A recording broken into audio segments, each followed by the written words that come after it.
Bonjour Monsieur le député, pourriez-vous nous donner un résumé de la réunion CIC qui a eu lieu aujourd'hui?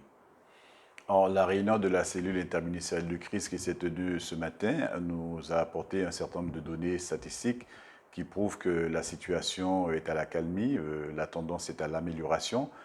Cependant, nous rappelons à quel point il est nécessaire de rester vigilant par rapport à l'éventuelle circulation des différents variants qui pourraient atteindre le territoire de la Guyane.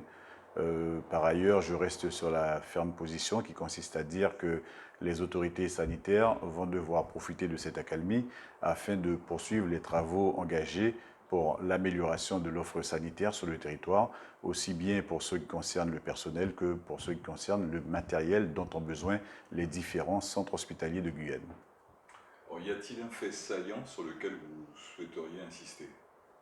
Alors ce matin, j'ai lourdement insisté sur le fait que la pression migratoire que connaît la Guyane depuis quelques années a été un facteur aggravant par moment et de proposer à Monsieur le Préfet et aux équipes qui l'accompagnent de profiter de cette accalmie pour pouvoir nous pencher très sérieusement sur un autre phénomène que connaît la Guyane depuis quelque temps. Il s'agit de cette crise migratoire qu'on n'arrive pas à contrôler.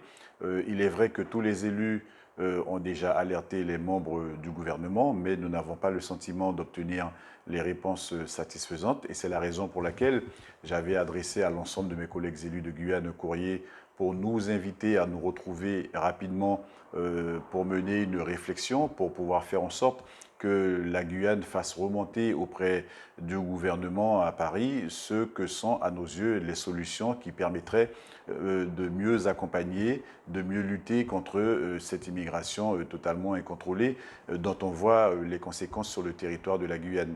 Les conséquences, on se le répète tous les jours, c'est la crise de logement, on n'arrive pas à produire suffisamment de logements, c'est la multiplication des squats sur l'intégralité du territoire de la Guyane, c'est les 10 000 enfants en âge d'être scolarisés et qui ne sont toujours pas scolarisés.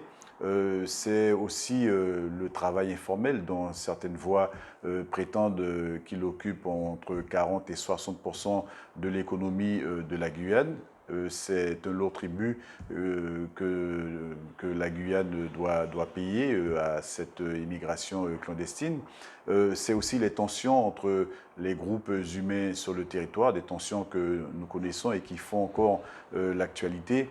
Et puis bien évidemment, à côté des logements, on l'a rappelé, ce sont tous les équipements structurants qui nous font défaut. Et là-dessus, nous avons également rappelé le fait que les données statistiques fournies par l'INSEE ne sont peut-être pas suffisamment ajustées pour permettre aux collectivités de la Guyane de bénéficier des dotations de fonctionnement auxquelles elles peuvent prétendre naturellement compte tenu de la démographie de ce territoire. Et donc j'attends que Monsieur le Préfet nous fasse une réponse favorable à cette invitation de rassembler autour d'une même table les services de l'État, les élus de Guyane, les chambres consulaires et toutes les institutions qui, de près ou de loin, ont vocation à traiter des problématiques de la Guyane, à traiter de l'aménagement du territoire et à organiser la projection que nous voulons faire pour que ce territoire puisse mieux se porter dans les décennies à venir. Merci Monsieur le député. À bientôt.